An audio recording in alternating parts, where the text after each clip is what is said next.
Today, guys, we've got a Cummins X15 400 horsepower of American Bald Eagles here.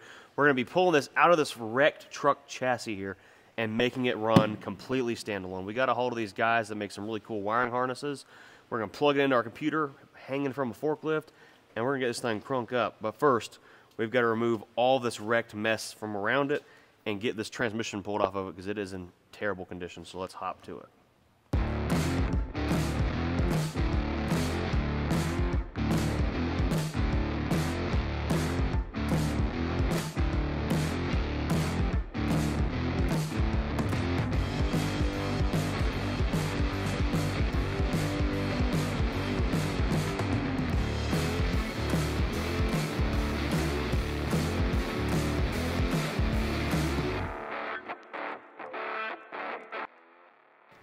So right here on our transmission, you can see it's got them easy accessible gears.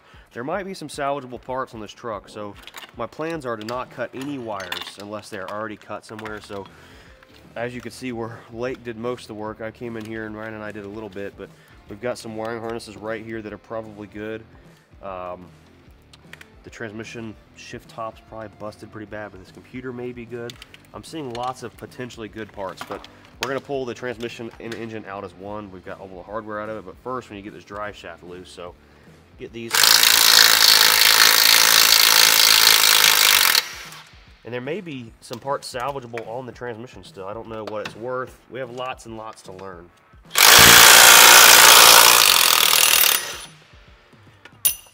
All right, I'll see if we can turn that drive shaft over some. Here.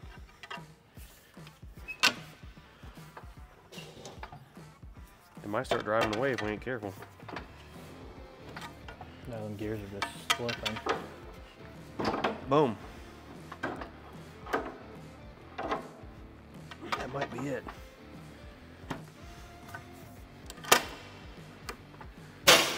Oh, cow. That was the bungee cord holding it.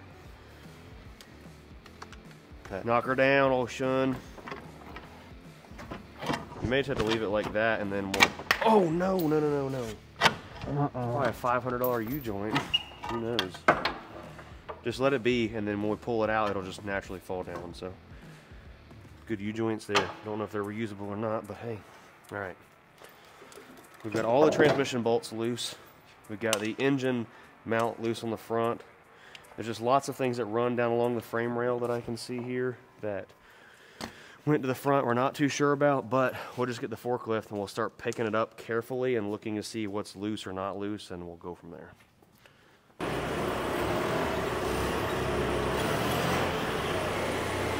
Only one problem is that we pick it up like that, it's going to try to twist because the way the chains are set up. So come down. All right.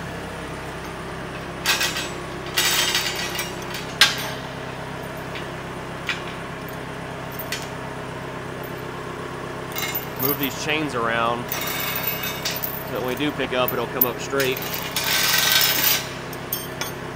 All right. Actually, come down. Let's wrap it one more time. All right. Okay.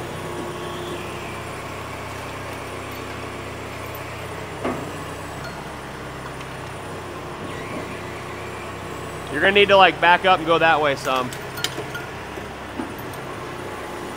Just barely. All right.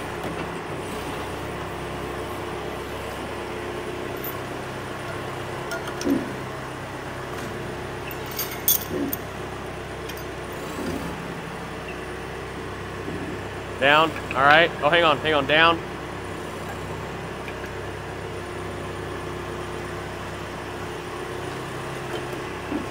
Back up. Right there. Woo! All right, take it up. Hold it. Let me check. Are we good on that side? Yeah. All right, take it on up. Hot dog.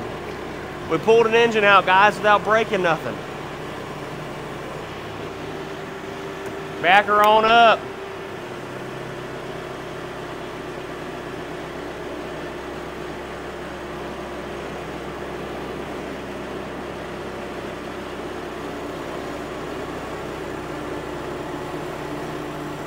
Right there. That's good. That's good. Right there. All right. Here's what we're going to do, guys. We're going to get this transmission off, but I figure it'd be easier to work on unbolting the transmission while it's right here at working height. So these are these Gigantor zip ties I was fighting with underneath the truck there. Underneath the chassis, because that's all that's left. So yeah. This wiring harness can lay over here out of the way. So this harness that you see plugged in right here on the C2 connector, ooh, diesel, yum. We're going to be unplugging, and I've got a standalone harness from a company that I found down in Florida of all places, and it's going to plug right in here. So this black harness you see on the engine, I guess we can probably go ahead and just cut it off because we don't need it on there. While I'm cutting it off, like, you want to start pulling transmission bolts and leave just like the 4 up top on there. Gotcha. So many wires on these transmissions. It's crazy because it's like, this is like the body control harness that controls the engine and transmission control harness that plugs into everything.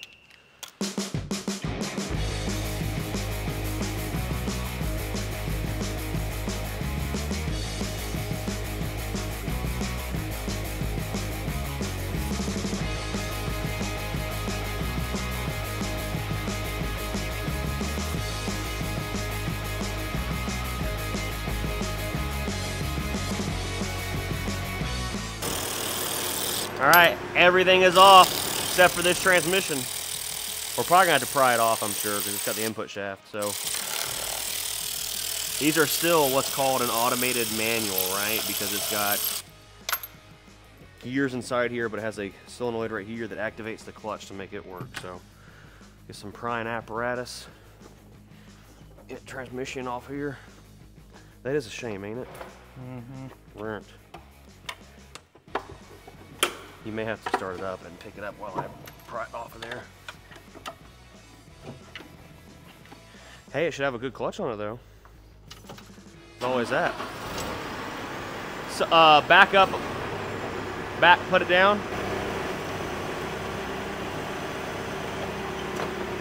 All right, pick it up.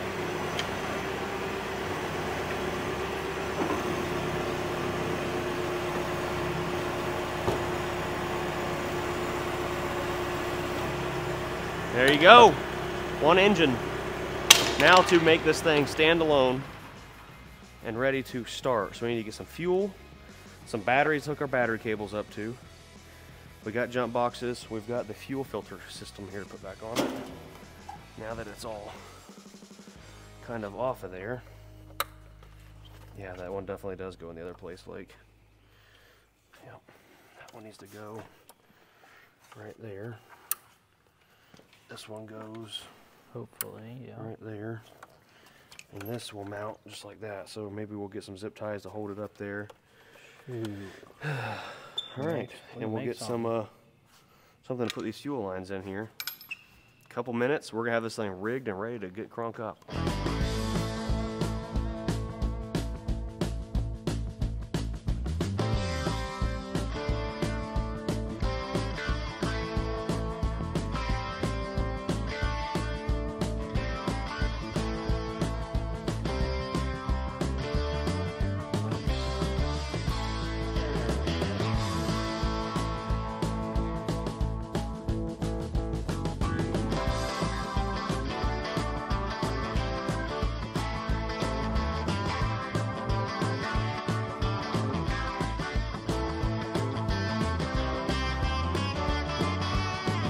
So guys, we've got battery power there. We've got fuel, good clean fuel in this barrel here we just drained out of a truck. We've got a starter ignition wire here. We've got a standalone wiring harness. I was gonna build one of these, but I found this guy on the internet, mikespowerwire.com. Not a sponsored ad. I called up and paid for this stuff. Really simple kit. He offers all kinds of stuff for Detroit's, Cummins, Cat. It's as simple as unplugging the C2 connector and plugging in his connector right here. Just like that. We've got a diagnostic port here. So what I want to do is on any of these engines we sell, so we can give some kind of a warranty, I want to start them up and be able to sell them knowing that they are a good engine, you know, whatever it may be. So once all that's hooked up, he's got a fusible power here. We're going to take and hook that power wire right there to the power on the starter. Power right ground right here on the starter also. And that will give us power to ECM. Now I'm gonna use my computer here, and we will get in here and confirm we've got communication to the ECM. Just a second. We've got some Cummins stuff in here somewhere. There we go. And we'll get her going. Cool, ain't it? Turn it off. That is pretty cool. So remember how I was just talking to Mike on the phone. He said we've got a rocker switch on the harness right here, and right here is the rocker switch, and that turns on ECU power. So turning that on should start to see fuel flow and prime up our fuel system right here in just a second. I'm just not sure. I'm assuming the suction is going to be the bigger one. So here's the fuel pump running. Nope, that would be. It's bubbling. Return. Black's the return. We must have hooked up something wrong because right now it's bubbling. We may have to crack the hood open on the Peterbilt over there and go see where the hoses go real quick. There's a lot of air in there. It's pumping. It might. No, it's working. It's drawing the battery, so it is working. So this is the return. Or no, that's the suction. So why is it bubbling? That doesn't make any sense.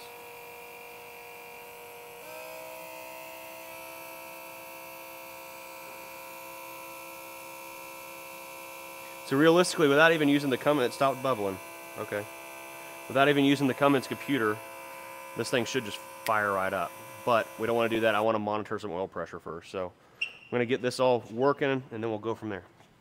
Well, folks, I cannot get my computer to connect and work right. I don't know what's going on, but the reason I was wanting to connect it, we know it's going to have oil pressure. I mean, there's no reason it shouldn't have any oil pressure. I kind of wish we could check oil pressure. But no matter what, if it fires right up, we're just going to cut it right back off. And then we may have to continue the video later on once we get a hold of a friend of mine who can help us get the Cummins software in there to start reading again, because for some reason it's not. But jump box turned on. This thing should cheech. And then Lake, that switch right there, you want to man the switch? Ready? She's ready. It's on, so. That doesn't sound good. You hear that? Unless it's the starter making that noise. It's something back here. It doesn't sound like crank. It sounds like something back there.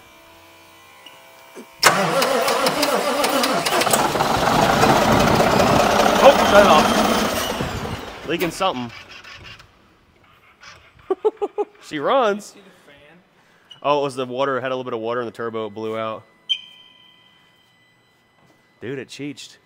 It should fire right back up now. Let's try it again. Yeah, it's going to spin full speed. You ready? Go to this side. Stand like right there. There you go. Ready? Ready? Clear prop, guys.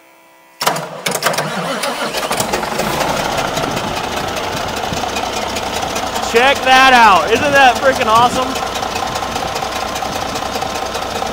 Shut her down. That's so cool. Oh boy. We might need to balance the fan a little bit. Something. The fan's a little wonky. So guys, we're back out here the next morning. We got my buddy Ville from Finland at Ulivoimala. He got on the computer and did his magic, and turns out this engine right here is a 2024 engine, international truck obviously, with 27,600 miles. That's crazy. 27,000 miles and truck got totaled out with 541 hours. So if anyone's interested in it, drop me a call. It's a 400 horsepower X15 Cummins. Well, I don't know what the torque rating is. That's at 1,750 foot-pounds of torque. So pretty much this engine can be reconfigured, retuned, I think, to go in different trucks or whatever. But X15 out of an international, pretty universal engine, I believe. If you're interested, drop me an email at fcrsalvage@gmail.com. We've got another engine we're going to be pulling in the shop. So this one runs. We know it's got a good, clean bill of health. No problems. It had a couple broken parts on it. We removed those. There is one sensor over here. Get this fan off right here. So right over here, there is a sensor, and I believe it is the back pressure sensor right there that would have hooked up right there, and the engine crankcase breather. We're going to get these broken parts off of here, and we'll replace that sensor and possibly replace this part if we can find one. But selling these engines moving forward, I want to make sure that they are 100% ready to go. There's no broken or bent parts on them. If there are broken parts, we remove them, and they're sold with just what's good, and we know is what's good. So good X15 right here, a 2024 model. We've got another truck sitting outside. We don't know the condition of the engine. I kind of had an idea this one would start and run, but there's another one out here. It's a day cab Freightliner. I think it's a Freightliner. Yeah, with a Cummins in it. We're going to get it pulled in here and see if we can do the same thing. We got to get the engine snatched out and see if it'll crank. All right, folks, we're out here at another truck on the lot here. It's got an X15 Cummins in it. I think this one's also 450 horsepower. Good oil in it. The oil pan is still on it. No dents or dings in it. It's missing all the axles. So the only thing I can assume is they left the engine in it because it was probably still good. Assuming. So we're going to get it in the shop, but it has no axle. So Lake's got to pick it up by the front here. I'm going to get the forklift behind it, and we're going to kind of carry it in there real carefully.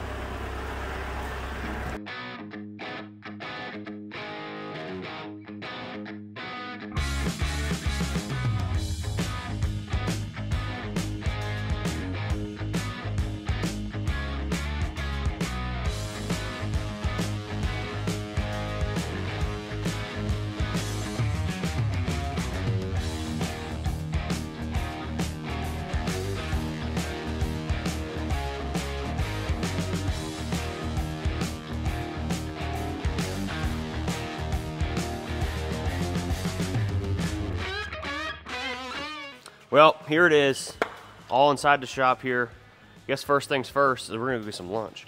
Come back, get this cab off of here. We need to salvage as much of this cab as possible because it looks like it's got a good windshield. I don't know, we have a lot to learn. Do people reuse the windshields on wrecked trucks, on Freightliners, or do they just replace them new? Because how hard are they to get the glue off of? Good window there. Oh shoot. There's a couple modules in this dash I hear are pretty important.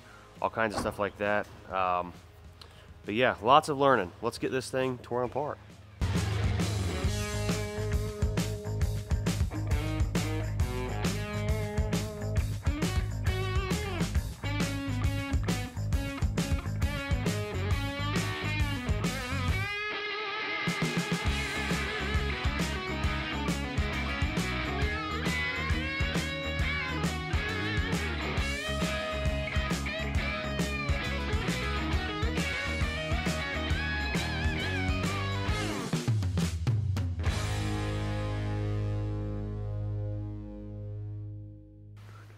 Well, there she is. This one's got the older Eaton steel transmission. Look at that, how it's like half cast iron with like a completely different shift mechanism. So, older truck here. I don't know what year it is. It doesn't say on the engine anywhere, I don't think. But, well, we just seen how we took the other engine out. Now, we're going to come back in a couple of seconds for you guys, and we'll see how long it takes Lake to get this engine ready to pull out. How long do you think it's going to take, Ryan? You're not mic'd up. I think he can have it ready to come out in about 45 minutes. 2 hours? Comment down below. How long would it take you guys to get this thing ready to come out without cutting wiring harnesses? 30 minutes. 30 minutes. You know, I just had an idea. We're trying to figure out how to organize stuff. Say we have a cab like this that's still kind of good, right? It's got a VIN number on it, right? So when we pull like wiring harnesses and a lot of parts off of a truck we know is good, we'll just shove it all in the cab.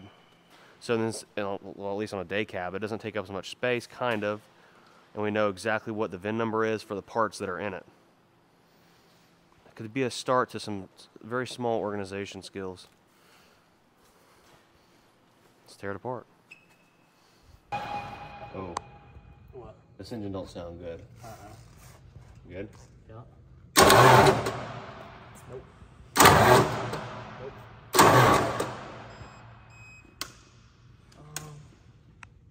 Nope.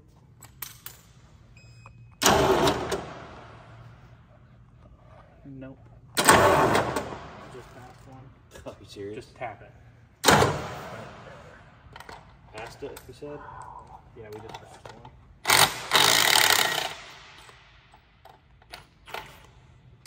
So we found out, I've never messed with these automated manuals. This one, you have to pull the pressure plate out with the transmission after we pried on it like a bunch of dummies. But now we're spinning this over, this engine don't sound too hot because we couldn't get it spin over from the front. So I'm using some batteries and a little accelerator wire here on our starter to make it spin. Nope, those two are out.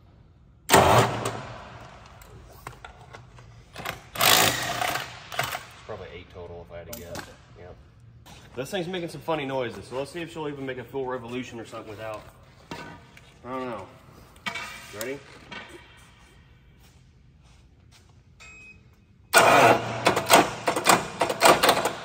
Oh, you're smoking. This might be a bad one. I think she locked up. Or it got water in it or something. Somewhere.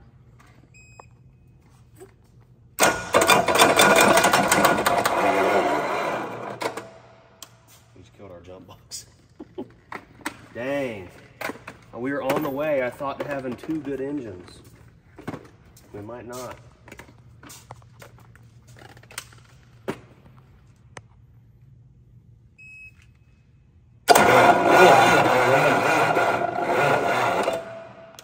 Something's definitely foobarred. Dang, that sucks. Unless the starter's bad. The starter sounds bad. I don't know. That starter doesn't sound healthy.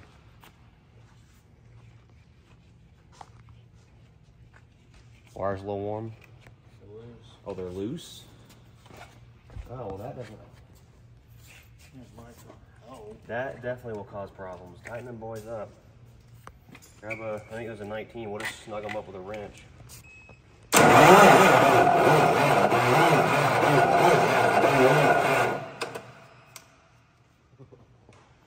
It sounds like the starter. Like it's making some weird noises in there, ain't it? A little bit. For the sake of the video, I say we swap it right quick. It can't be that hard. It's 3 bolts. Or if it doesn't run, even after, you can pull the oil pan and loosen the main bearings a little bit. And let it run Let it spin. for a couple seconds.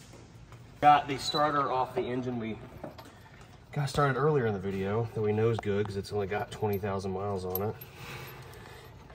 And if it will spin this engine over and run, we know the engine's good. You guys may think, I'll just go ahead and scrap that engine, but swapping a simple starter over to tell us if an engine's good or not could make us thousands of dollars versus losing. So here we go.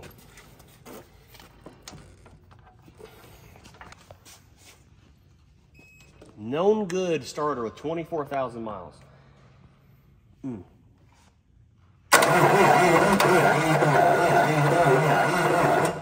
What is that? Did you see that thing blue? What? It was like blue. What was blue?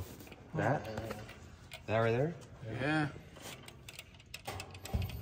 Well, it looks like another ground for the solenoid we probably should hook up.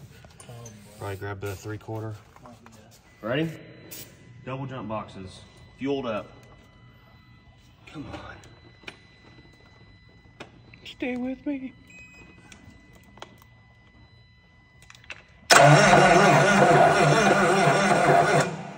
it while it's spinning over. Oh, it's got I think it's got a broken rod Why? up here at the top. What's it doing? You want me to turn it over? Yeah, is it wobbling? I don't want the clean part hurt us. Oh, she sounds terrible. Ready? Yeah.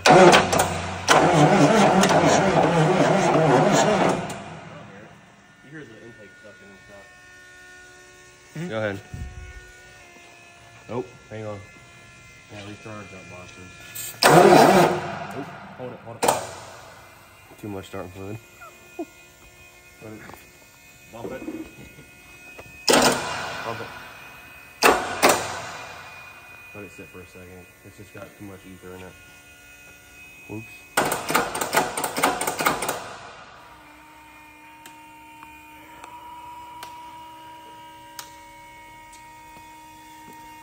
Well guys, this may be one that we have to get a big old battery, let that ether dry out of the cylinder and come back for more. I'm determined. It's got oil in it. I can't see any signs anywhere on this engine where it leaked oil anywhere.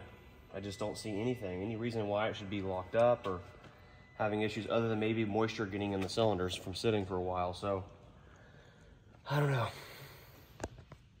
I think if we could get it just to fire up, it might just go ahead and run, but we need to get some big hot batteries in here. So maybe a project for another day. Hope you guys enjoyed the video. Make sure you smash the like button, subscribe if you're new around here. Comment down below if you have any ideas on what may be going on with this thing. I think it just needs to sit over the weekend. So shout out to Mike's Power Harnesses. Like I said, he didn't send us nothing for free, no sponsorship or nothing. Just a really cool product, and we got it on this engine. We're spinning it over, trying to get her to crunk up. And that's it. See you guys later. Peace.